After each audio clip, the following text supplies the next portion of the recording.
أعوذ بالله من الشيطان الرجيم بسم الله الرحمن الرحيم رب اشرح لي صدري ويسر لي أمري واحلل عقدة من لساني يفقهوا قولي ربنا زدنا علما اللهم فقهنا في الدين آمين. Assalamu alaikum wa rahmatullahi wa barakatuh ya Ahlul Quran. I hope and pray that Allah are in the best state of health and iman. Ameen. Alhamdulillah. So today inshallah let's learn Surah Al-Fatiha. We completed last 12 surahs of Juz Amma in the last class, right? So today we are going to learn Surah Al-Fatiha, the surah which we recite in all our salah, right? And also it is recited in many cases. So inshallah let's learn few things about Surah Fatiha, its translation, its brief tafsir, and then inshallah let's move on to Tajweed rulings, okay? Yes. So yeah, first of all let's see what is the importance of Surah Fatiha, that is in the authentic hadith which is recorded by Tirmidhi, and it was graded Sahih, where Abu Huraira radiallahu anhu said that the Messenger of Allah sallallahu alaihi wasallam said, Alhamdulillahi Rabbil Alameen, Ummul Qurani wa Ummul Kitabi wa Sab'ul Mathani wal Quranul Azim. Alhamdulillah Rabbil Alameen, that is Surah Fatiha, is the mother of Quran. Subhanallah. Ummul Quran, okay, the mother of the book, and the 7 repeated ayat of the glorious Quran. So this is the surah which is called as Ummul Quran. That is, many scholars says that the essence of the whole Quran is present in this Surah Fatiha. That is why we call it as Ummul Quran ya Ummul Kitab. Okay, and it has many other names like Ruqayya, okay, because it is used as what we say to seek refuge in Allah subhanahu wa ta'ala from all the evil things, etc. And also it is called as Dua. It has many other names, okay, and this is the major name commonly used, that is Ummul Kitab ya Ummul Quran. Alhamdulillah. So how important is this surah in our salah? Because it is an rukn of the salah, okay, it comes under the arkan of the salah, that is a pillar of salah, without which, if we don't recite the surah in our salah, then our salah will become incomplete, invalid. It invalidates the salah if we don't read it. So let us see these things through the hadith. It is mentioned in Sahih al-Hadith that we can see hadith written here. Ubadah bin As-Samit said, the Messenger of Allah sallallahu alaihi wasallam said, La salata liman lam yaqra bi Fatihatil Kitab. Okay, there is no prayer for whoever does not recite opening of the book. Subhanallah. So this mentions how important it is to recite Surah Fatiha in our salah, right?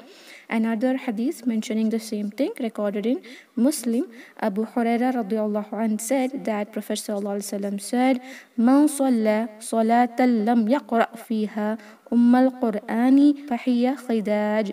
Okay, and Prophet ﷺ said this for 3 times, Thalathan ghayru tamam. Whoever performs any prayer in which he did not read Quran, then his prayer is incomplete.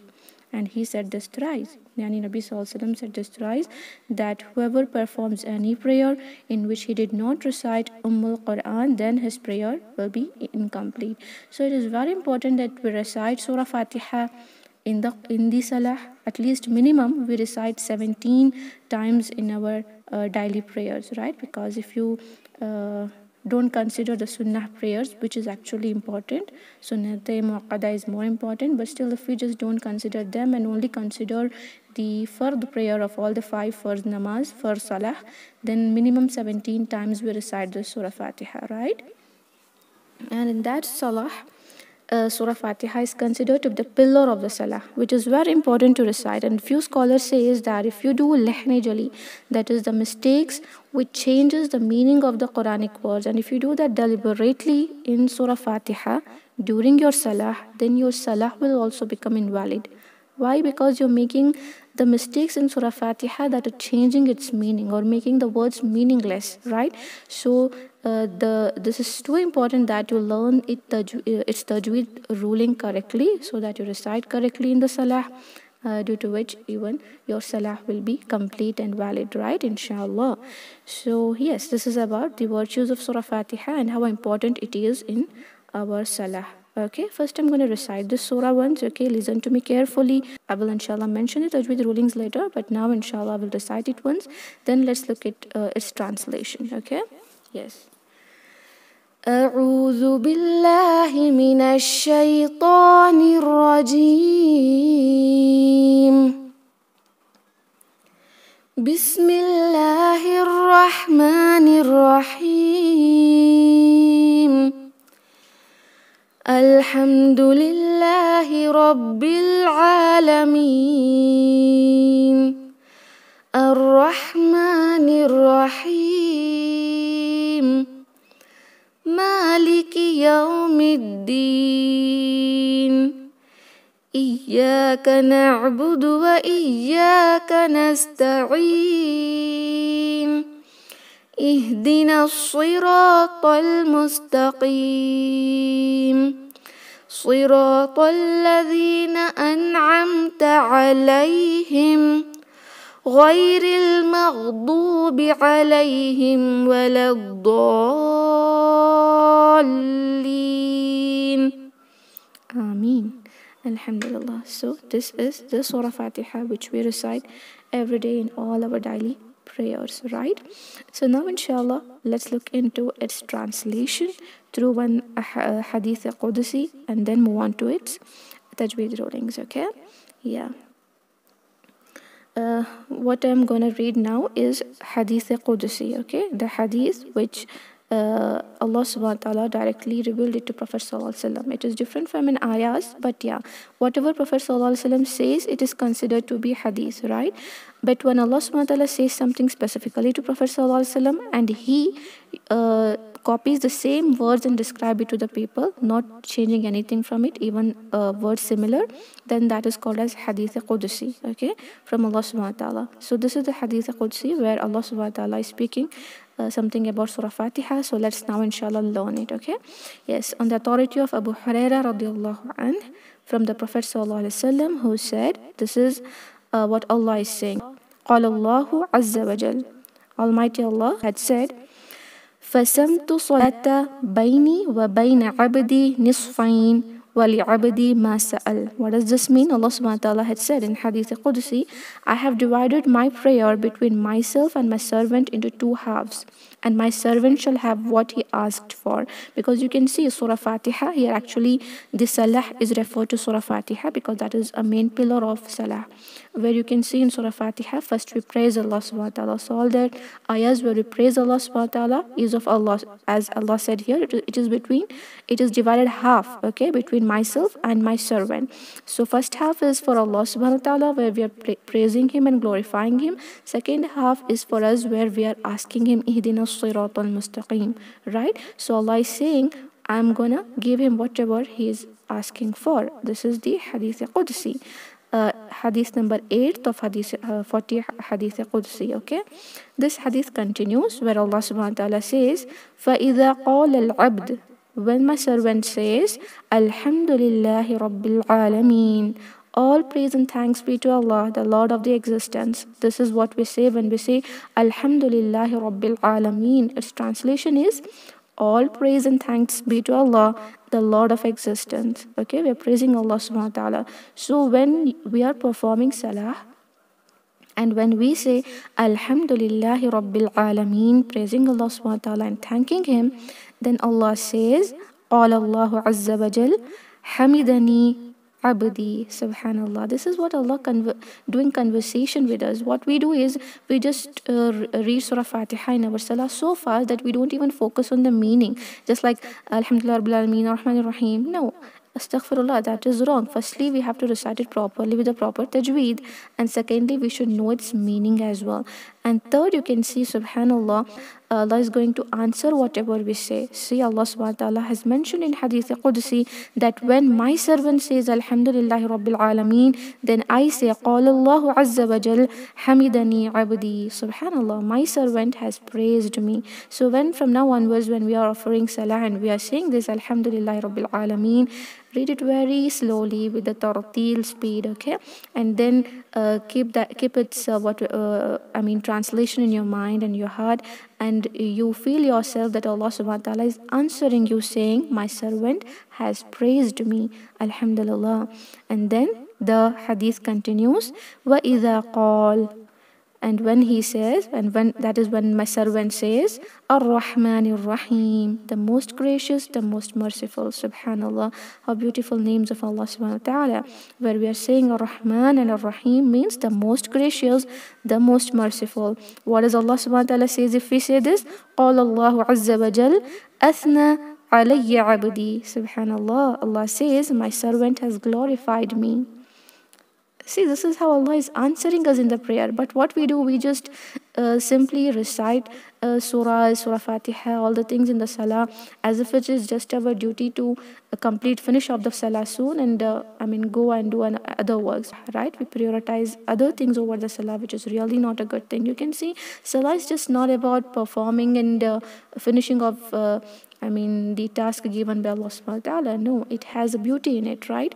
Because we are going to connect ourselves to Allah subhanahu wa ta'ala in our salah. For that, we should feel that Allah subhanahu wa ta'ala is answering whatever we are saying. And Allah has mentioned that in a hadith, subhanallah. When we say Ar-Rahman Ar-Rahim, praising Allah subhanahu wa ta'ala, glorifying Him, the most gracious, the most merciful, Allah subhanahu wa ta'ala says, answers us back saying, my servant has glorified me. Subhanallah. Okay, the hadith continues, وَإِذَا قَالْ مَالِكِ يَوْمِ الدِّينِ. And when he says Malik Yawmiddin, that is the servant. If he says Malik Yawmiddin, the owner of the day of recompense, that is the day of Akhirah, the day of Qiyamah, then what Allah says, قَالَ اللَّهُ Majjadani abdi. In another hadith it is mentioned that he will say وَقَالَ مَرَّةً فَوَّضَ إِلَيَّ عَبْدِي. Okay, Allah subhanahu wa ta'ala replies to a servant saying, my servant has glorified me. Or in another hadith it is mentioned, my servant has related all matters to me. See, especially the starting, as Allah said in the beginning, right, that the salah is divided into two halves. First is for me and the second part is for my servant, right? So first part is this much, wherever we have praised Allah subhanahu wa ta'ala saying Alhamdulillahi Rabbil Alameen, Ar-Rahman Ar-Rahim, Maliki Yawmiddin. In all these three ayahs we are praising Allah subhanahu wa ta'ala, right? And now Allah subhanahu wa ta'ala says that we have submitted our will completely to Allah subhanahu wa ta'ala, saying that He is only Ar-Rahman Ar-Rahim and the Malik of Yawmiddin, right?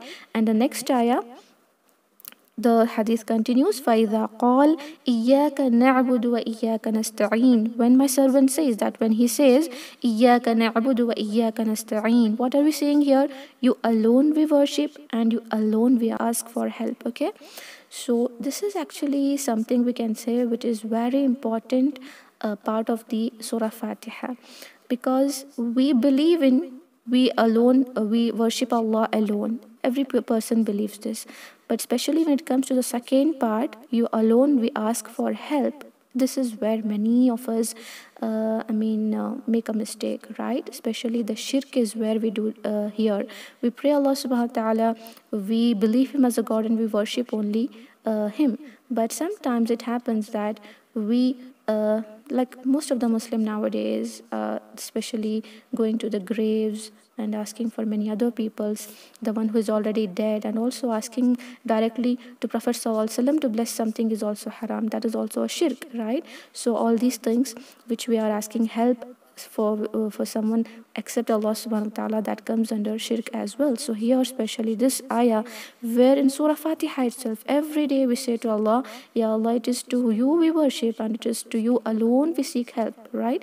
Yes, help in the day-to-day life, like you're asking something to someone, if they can give it to you, then that is a different matter. But asking something which only Allah can bless you with, like asking for children, if your Allah has not blessed you, and for asking a good spouse, etc., that should be for Allah alone, right? He is the He's gonna give everything is in His hands. And in this ayah especially, we submit our will to Allah subhanahu wa ta'ala completely, saying that, Ya Allah, you are the alone to whom we worship, and we are gonna ask help only to you, not anyone else, right? Subhanallah. So what does Allah says when a servant says إِيَّاكَ نَعْبُدُ وَإِيَّاكَ نَسْتَعِينُ? Now Allah says, قال هذا بيني وبين عبدي وَلِعَبْدِي مَا سَأَلَ.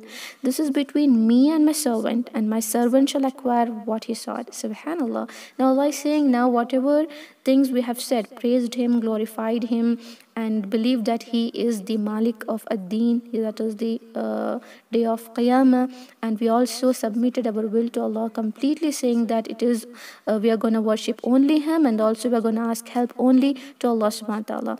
Right? After saying all these things, now what Allah is saying is, now whatever my servant asks me, I'm going to grant him. Then the next ayah, what we say is, Subhanallah, asking Allah subhanahu wa ta'ala the hidayah to walk on straight path, right?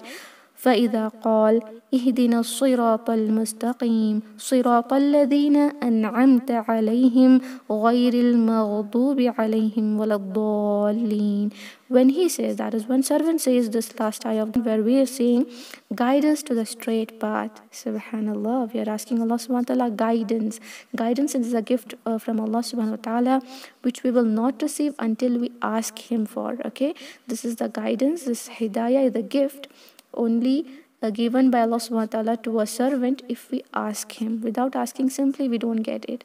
And we ask it every day in every salah, saying, Ihdina as-sirata al-mustaqim. Which path?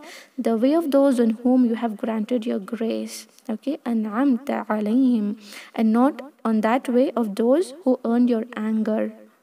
Okay, and nor of those who went astray. Here Allah subhanahu wa ta'ala, if you see the tafsir of this ayah, the one maghdubi and waladhalleen, maghdub and dhalleen are referred to Jews and Christians. Okay, so we are asking Allah subhanahu wa ta'ala to not make us follow them, but make us follow the straight path, suratul mustaqim. So what does Allah says now? قال, Allah subhanahu wa ta'ala says, قال Allah, هذا لعبدي وَلِعَبْدِي مَا سَأَلْ. This is for my servant, and my servant shall acquire what he asked for. Now Allah subhanahu wa ta'ala is saying that whatever he asks now, I'm going to grant him. We just ask, Ihdina as-sirat al-mustaqim. Now Allah is going to grant us. Subhanallah. So how do we ask? If you want something which is very important to you, without which you cannot live your life, without which you cannot lead your life. What is if I'm speaking about something which you need in your day-to-day life, and some person can give it to you, will you just ask him like, give it to me, give it to me? No. How do we ask? We ask it in very polite way, very thankful way, because we expect that person will give us that thing which we are asking. So we ask it very politely, very gently, with very kindness, and also being very humble and ajiz, right? But what do we do in Surah Fatiha? Idna Surat al-Mustaqim, Idna Surat al-Mustaqim. We are asking hidayah, the gift which cannot be given. Allah subhanahu wa ta'ala doesn't give hidayah till we ask it, right? So we are asking the main thing, the main purpose of our life, that is hidayah, the guidance, and we are asking it in this way. Idna Surat al-Mustaqim. Allahu Akbar. He is Allah, Maliki Yawmiddin. And also we said Ar-Rahman Ar-Rahim. We praised Him saying Alhamdulillah Rabbil Alameen. We are doing all those things, and then at the end we are saying Idina Surat al-Mustaqim. Ya Allah, you just give me. What we ourselves don't know what we're asking for, right? It is hidayah, the guidance. Subhanallah. So we have to be very careful in reciting Surah Fatiha in your salah, because salah is a time or a state where we are doing conversation with Allah subhanahu wa ta'ala, right? And we are asking to Him, and we are submitting our will to Him. So we have to be very humble, very gentle, and very slow in performing the salah, not so fast. Because if you think that I have to do some work, I have a task pending, I should do it. So if you offer the salah fast, remember that task which you're going to do later is also in the hands of Allah, right? He is only going to make that task, even if that is a cooking or making your child sleep or whatever the task is. That task is also in the hand of Allah subhanahu wa ta'ala. So if you perform the salah correctly and keep that as your first priority, and all the other things later, Allah subhanahu wa ta'ala will keep all your du'as as a first priority. So we can say when we delay salah and we don't give much importance to the salah, even whatever the things we pray in our life, we want this, we want that also will be delayed, because we're keeping our salah delayed. So all the matters of our life will also be delayed. So we have to be very careful that we recite Surah Fatiha correctly in the salah, and knowing this meaning as well. Now you understood what Allah subhanahu wa ta'ala replies to us, right? So inshallah, at least if we follow this, we can make our salah a little more better than earlier, right? And also we can have concentration in the salah. That is more important, because sometimes we lose focus. All of the other things comes in our mind except what we are reciting. Sometimes we don't know what we recited. Sometimes we forget we recited Surah Fatiha or not. All these things happens because we don't put any focus in the salah. If we do that, inshallah, this can be a beginning for all of us, right? To remember these things, And inshallah I'll share this hadith Qudsi to all of you, both in English and Urdu. Just read it once, memorize this once, and when you're performing salah, just remember when you say Alhamdulillahi Rabbil Alameen, Allah says that my servant has praised me, Ar-Rahman Ar-Rahim, my servant has glorified me. So if you remember all these things, and you will just feel like you're having a meeting with Allah subhanahu wa ta'ala. You're saying something to him and he's replying that to you, right? So that will be a good salah now onwards. I hope you all will do a niyyah of remembering this hadith Qudsi, memorizing it inshallah if you can, okay, so that our salah from now onwards will become so good, right? Inshallah. Also make sure to teach this to your children from the beginning itself. If they have these things in their mind, in their hearts, it will be very easy for them to focus on salah. So this is it, alhamdulillah. This is all about Surah Fatiha. I hope you understood whatever is explained here, the hadith Qudsi, the translation of Surah Fatiha, and it's important as well, okay? Remember, deliberately making mistakes in Surah Fatiha, which can change its meaning, is not allowed, okay? That can invalidate your prayer. But Allah subhanahu wa ta'ala is Ghafurur Rahim. He knows well how much you're practicing, and still if you're making mistake, that is okay, but you will have to try till our last breath, right? We should be dying as a student of Quran, inshallah. Okay, let's continue. Now inshallah let's learn Tajweed rulings. You can inshallah memorize this properly with proper Tajweed rulings, and also send that in a group. Admin will do your corrections. Once corrected, also you can send your children's Surah Fatiha recording. Anybody can just send in that group. Admin will do your assessments. In this way you will come to know whether you're reciting Surah Fatiha correctly in your salah or not. Take it seriously. It's not a matter of ignorance. You have to be very careful. This is Surah Fatiha, Quran, and also the pillar of salah. You have to be inshallah reciting it correctly. Now inshallah let's look into Tajweed rulings. I will mention the common mistakes which usually people do in reciting Surah Fatiha, and also how serious those mistakes are, okay? Yes, let's begin with the first ayah. أعوذ بالله من الشيطان الرجيم بسم الله الرحمن الرحيم الحمد لله رب العالمين. Okay, first ayah. Alhamdu. You can see this ha here, right? It is from your middle part of a throat. That is the articulation point of this letter ha. If you say alhamdu, hamdu, then that word will become wrong. It is not a round ha from your aqsal halaq. It is from the wasatul, darmiyan, which we say the middle part of a throat. Alhamdu, okay? Alhamdu. Another mistake which students usually do here is stretching this do like alhamdu. That is wrong. Just one count. Alhamdulillahi. And this ha here should be pronounced correctly. This is the word Allah, right? And I have seen sisters reciting alhamdulillahi. E is wrong. It is he. This ha is important because that comes in the root word of the word Allah, that is ilah. Okay, alhamdulillahi rabbil alameen. Ra heavier. Rabbil alameen. Ala. We are saying that Allah subhanahu wa ta'ala is Lord of all the worlds. Okay, for that we should say alameen. Ala. If you say alameen, pronouncing ayn as hamza, then the word is wrong, completely wrong. It has no meaning at all. When you're praising, you have to praise correctly, right? Alameen, not alameen. And while stopping, you can just stretch it for 4 count. We're applying madul arid li sukoon at the end of each ayah, stretching it for 4 haraka. Alhamdulillahi rabbil alameen. Ar-Rahmanir Rahim. Ar-Rahman. Ra heavier.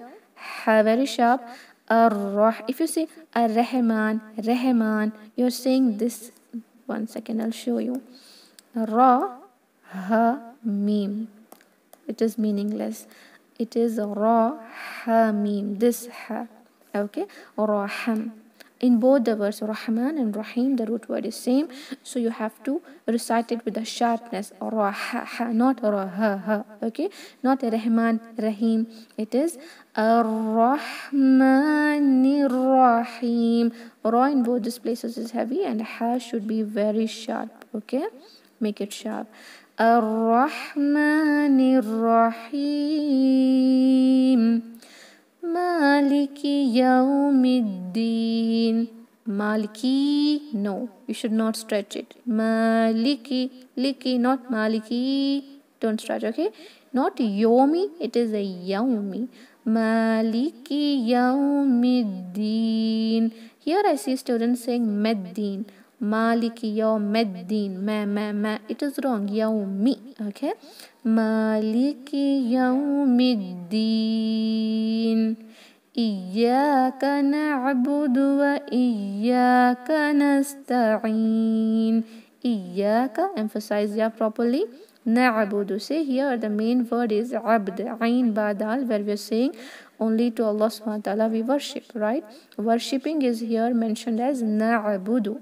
So if you say na'budu, then what are we saying? Complete wrong ayah, right? If you say iyyaka na'budu, we are saying Allah subhanahu wa ta'ala, to you alone we worship, and the word worship itself is wrong, then completely it is a meaningless word, right?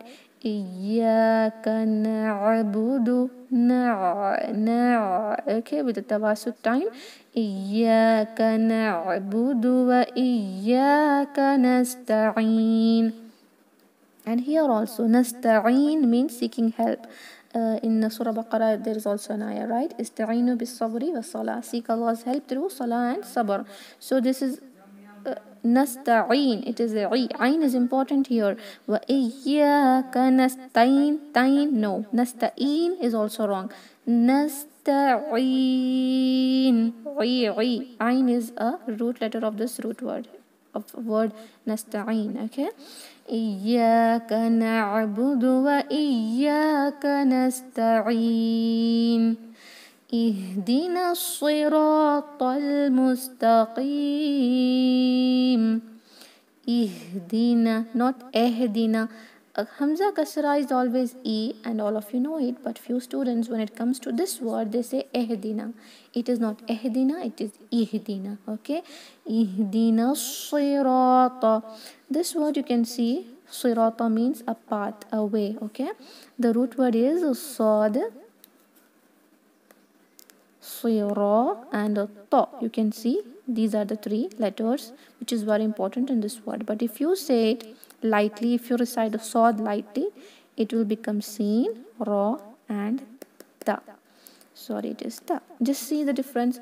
Sad, ra, ta is different. Seen, ra, ta is different, right? If you say ihdina sirata, then you're not saying Allah subhanahu wa ta'ala something about a path or a way. You're saying a different word which has no meaning at all.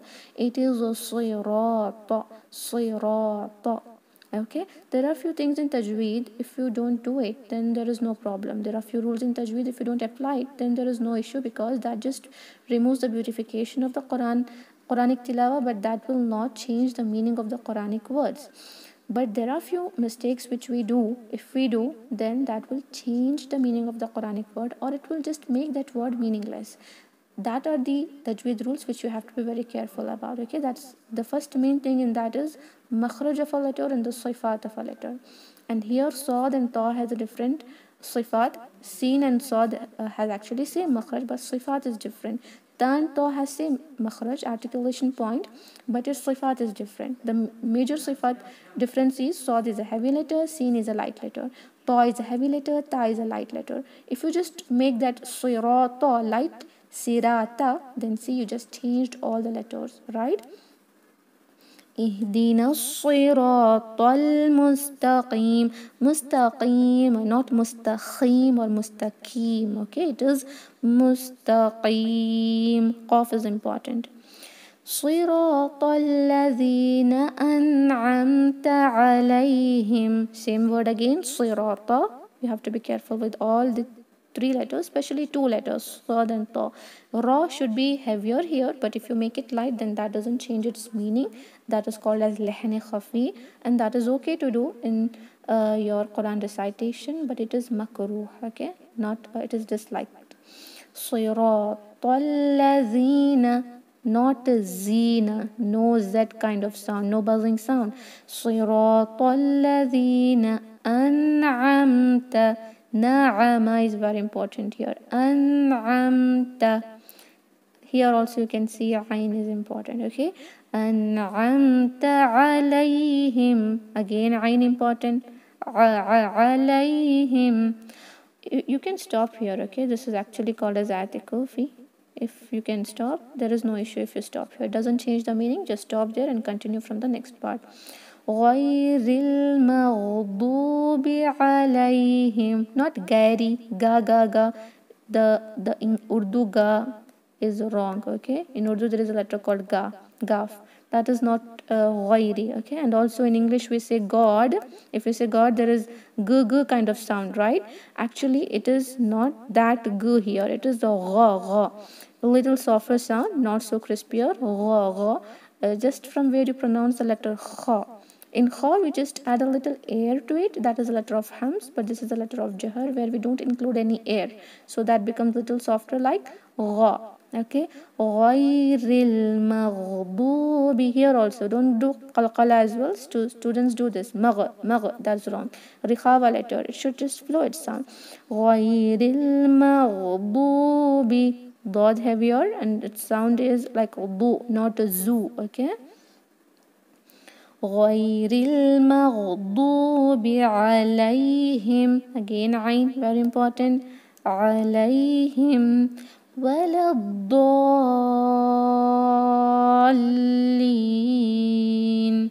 Wala is word here actually, but alif mad is cancelled. Lam is connected to dad, and you can see this dad which has alif maddiya followed by lam which is carrying tashdid. So this is called as mad al lazim kalimi musaqqal, a mad which is in a word which is due to tashdid. It is the lengthiest mad, stretched for 6 haraka, that is 6 count, 6 finger count, the time taken for you to count your fingers one by one, not so slow and not so fast, in a medium pace, or or if you count like 1 to 6. In the clock time, if I say it is 3 seconds, okay, the duration. But when you're stretching this mud, there can be a possibility that your lam which has tashdid can get little lighter and you pronounce it like lean. That is wrong. It should have a stress. Emphasize it properly. That timing for lam is important to indicate that there is 2 lams over there, because the main root word of this word dalin is dod lam. Okay, lam both the lam. Pen is not working, therefore. Okay, 2 lam is important here. Okay, dalin in this way. If you cannot put a stress properly on it, you can do nabar as well, just raising the accent, raising your sound at the end of a mud, then that lam will automatically sound as if you have stressed it. Okay, waladdallin.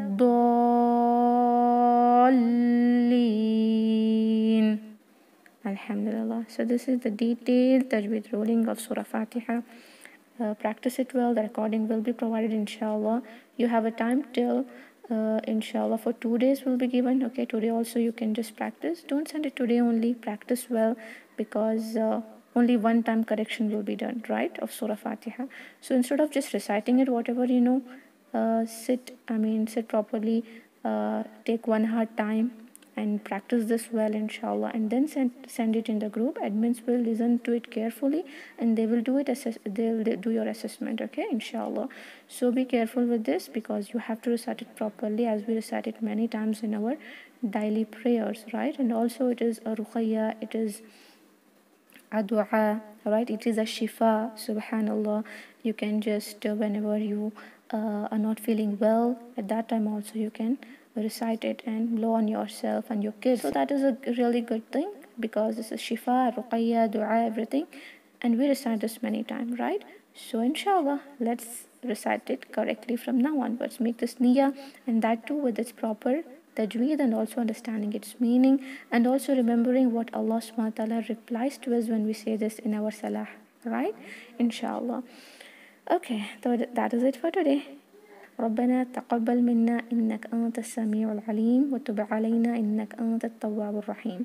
Most important thing is acceptance, right? Whatever things we do for the sake of Allah, first and most important thing is Allah should accept that from us, right? Even in the whole Ramadan, we have prayed a lot, we have done a lot of du'as, we have done a lot of ibadah, we have recited Quran a lot, but important thing is all those things should be accepted by Allah subhanahu wa ta'ala. If we don't accept that, then everything just go in vain, right? So every time whenever you do any small or a big act of worship, make sure you ask Allah subhanahu wa ta'ala to accept that, क्योंकि कबूलियत बहुत important होती है. Okay, so may Allah subhanahu wa ta'ala forgive all our shortcomings and accept this teaching and learning of Quran from all of us. Ameen. Alhamdulillah. I hope you enjoyed these classes and it was beneficial, right? And also I thank all the admins who are, alhamdulillah, voluntarily taking giving their precious time in correcting the correcting the recitation of students, right? Subhanallah. May Allah subhanahu wa ta'ala reward you all for each and every assessment you have done and for all the time you have spent here. Ameen. Alhamdulillah. So it was nice teaching all of you. A great journey, subhanallah. May Allah subhanahu wa ta'ala gather us all in Jannatul Firdaus al-A'la. We have not seen each other, but subhanallah, we have gathered here for the sake of Allah subhanahu wa ta'ala to learn His kalam, to just please Him and to seek His pleasure, right? So this is the love, what we are loving each other for the sake of Allah, right? Subhanallah. So Allah subhanahu wa ta'ala has gathered us all here in the same way. Just let's pray that we all meet in Jannah, inshallah. Okay, alhamdulillah. Jazakumullah khair. سبحان ربك رب العزة عما يصفون وسلام على المرسلين والحمد لله رب العالمين. السلام عليكم ورحمة الله وبركاته. جزاكم الله خيرا. Ji Ameen. Jazakallah khair, dear sisters, for your beautiful du'as. May Allah subhanahu wa ta'ala accept this from all of us.